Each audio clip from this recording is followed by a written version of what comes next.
A série dessa semana eu vou falar sobre a Lei 12.651, que é o novo Código Florestal, mais especificamente sobre as áreas de preservação permanente.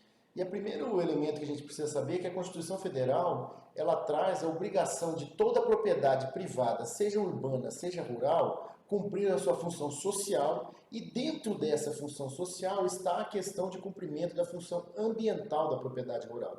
Então, no artigo 186, inciso 2, diz lá que a propriedade rural cumpre sua função social quando respeita as normas ambientais.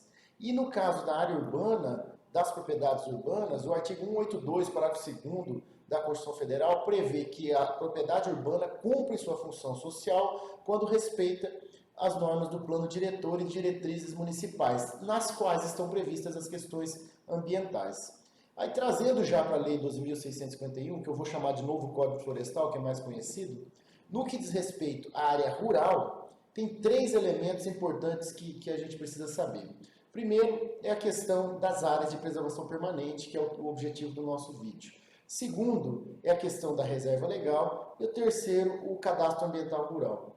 As áreas de preservação permanente são aquelas áreas que têm a função de estarem ou não cobertas com vegetação nativa, elas preservam recursos hídricos, paisagem, estabilidade do solo, biodiversidade, facilita o fluxo gênico, ou seja, da fauna e da flora, ou seja, a comunicação, o fluxo dos animais e das plantas, protege o solo, assegura o bem-estar das populações humanas. Então essas são as áreas de preservação permanente. Já a reserva legal é aquele percentual do imóvel rural que tem a função de reabilitar processos ecológicos, assegurar o uso econômico das florestas, uso econômico das vegetações, promover a conservação da biodiversidade. Então são aquelas áreas no interior dos imóveis rurais, geralmente de 20% na maior parte do Brasil, somente na Amazônia legal, que pode ser de 20% a 80%, no restante do país todo 20% do imóvel, que deve ser preservado para essa finalidade. Por fim, nessa temática de área rural, temos também o cadastro ambiental rural. O que é o cadastro ambiental rural? É um cadastro eletrônico nacional que está previsto no artigo 29 do novo Código Florestal e que tem por finalidade as informações sobre a propriedade e especialmente as informações ambientais. Então é lá que declara se o imóvel tem APP, se o imóvel tem reserva legal, onde estão as reservas legais, se tem outros tipos de áreas de interesse ambiental, áreas de uso restrito, que nesse momento nós vamos tratar quais são. Então, nesse cadastro ambiental rural, estão previstas essas situações. Bom, entrando agora já realmente na questão das APPs, o importante é que a gente saiba que tem dois tipos de áreas de preservação permanente. As primeiras, previstas no artigo 4º do Código Florestal, são APPs decorrentes diretamente da lei. O que isso quer dizer? Não precisa de nenhum ato declaratório para dizer que aquela área no imóvel é uma APP. Ela decorre especialmente porque lá no Código Florestal já se diz quais são as áreas de preservação permanente que devem ser preservadas. Primeira delas, matas ciliares, ou seja, no entorno de cursos d'água, de 30 a 500 metros, dependendo da largura do curso d'água. Depois vem em torno de nascentes e lagoas, lagos, em torno de reservatórios artificiais, área em torno nas encostas de morros ou montanhas, no topo de morros ou montanhas, em veredas, a partir do espaço brejoso dela. Todas essas estão previstas com suas metragens lá no Código Florestal, no artigo 4º. Mas, além das APPs previstas em lei, lá no artigo 6º tem a previsão das APPs decorrentes de ato administrativo com criação do chefe do Poder Executivo.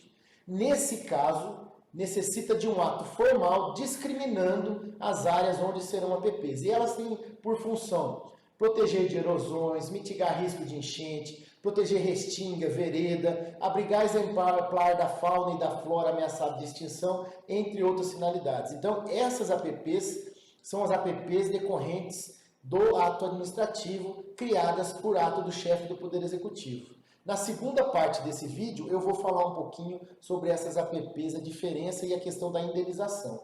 Mas um conceito importante que nós temos que trazer, especialmente para as APPs de cursos d'água, é a questão dos rios.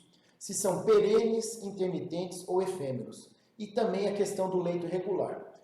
Então, Os rios perenes são aqueles que correm água o ano todo. Já os intermitentes correm água, mas não apresentam escoamento superficial todo ano. E o efêmero é aquele que possui escoamento superficial só no período de precipitação, ou seja, de chuva. Por que isso é importante? Porque nos cursos d'água efêmeros não há previsão de APP, mas nos intermitentes e nos rios perenes sim. E outro conceito importante, que no caso nosso do Mato Grosso do Sul, o Decreto Estadual 13.977 traz, é o que é o leito regular, que é aquela calha por onde flui regularmente o curso d'água. Por quê? Porque no código atual, as APPs, seja de 30 até 500 metros, ela conta do leito regular, ou seja, onde o rio passa regularmente. E no código anterior era do ponto mais alto da enchente, então isso mudou muito, e essa é a partir do leito regular do rio que se conta a APP. Bom, as APPs no artigo 7º do Código Florestal prevê que devem ser protegidas pelos seus proprietários, e importante, no parágrafo 2º desse artigo 7º diz que ainda que o proprietário atual não seja quem desmatou, a obrigação de preservar essa área é do proprietário que está no imóvel, ou seja, uma obrigação própria rei, que vem com o imóvel. Então, ainda que eu compre um imóvel já utilizado, e a APP já degradada, eu compro esse passivo ambiental com o imóvel e sou obrigado a recuperar dentro das hipóteses legais. Um outro ponto importante ainda da questão das APPs é a proteção das nascentes e dos olhos d'água. O que é considerado nascente? Nascente é todo afloramento natural do lençol freático que apresenta perenidade, ou seja, corre o ano inteiro. E dá início a um curso d'água, ou seja, dá início a um riozinho. Está no artigo 3º, inciso 18 do Código Florestal. Ou seja, essas nascentes têm duas características para diferenciar do olho d'água. Ela é sempre perene, ou seja, corre o ano inteiro. 2, dá início a um curso d'água. Agora, considera olho d'água o afloramento do lençol freático, mesmo que intermitente. Ok? A diferença, a nascente deve ser perene, dá início a um curso d'água, e o olho d'água não dá início a esse curso d'água e pode ser intermitente. Agora, as nascentes e os cursos d'água e os olhos d'água, sejam perenes, sejam intermitentes, eles têm APP. Já os efêmeros não. A grande questão aqui, o Código Florestal mesmo, não traz essa proteção dos olhos d'água intermitentes. Mas o STF, dando uma interpretação conforme, entendeu que sim, tem que ter APP também nos olhos d'água intermitente. Encaminhando para a finalização da primeira parte desse vídeo, logo em seguida tem o segundo vídeo só com questões de interesse ou questões mais duvidosas em relação às APPs ou questões que têm divergência, mas nesse vídeo sobre as questões gerais, eu queria trazer aqui as hipóteses de intervenção ou supressão das APPs, ou seja, quando eu posso retirar, suprimir uma mata ciliar, uma vegetação de nascente, uma encosta de morro, um topo de morro. Bom, o artigo 8º diz o seguinte, que as APPs só podem ser suprimidas em caso de utilidade pública, interesse social ou de baixo impacto.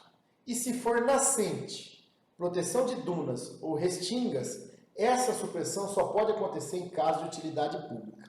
Mas o artigo 9º permite que as pessoas e os animais tenham acesso à água através das APPs, desde que não cause impacto ambiental. Então nós temos isso, supressão de APP tem que ser licenciada em caso de utilidade pública, interesse social ou baixo impacto, sendo que se for nascente, dunas e restinga, a supressão só em caso de utilidade pública.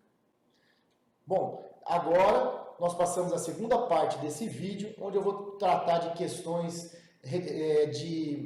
que há alguma divergência, a decisão do STF sobre o Código Florestal e outros temas. Assiste aí o vídeo a seguir, e se você gostou desse vídeo, compartilhe com outras pessoas, salve para assistir com mais calma, e me segue lá no Instagram, que sempre a gente vai estar com novos materiais.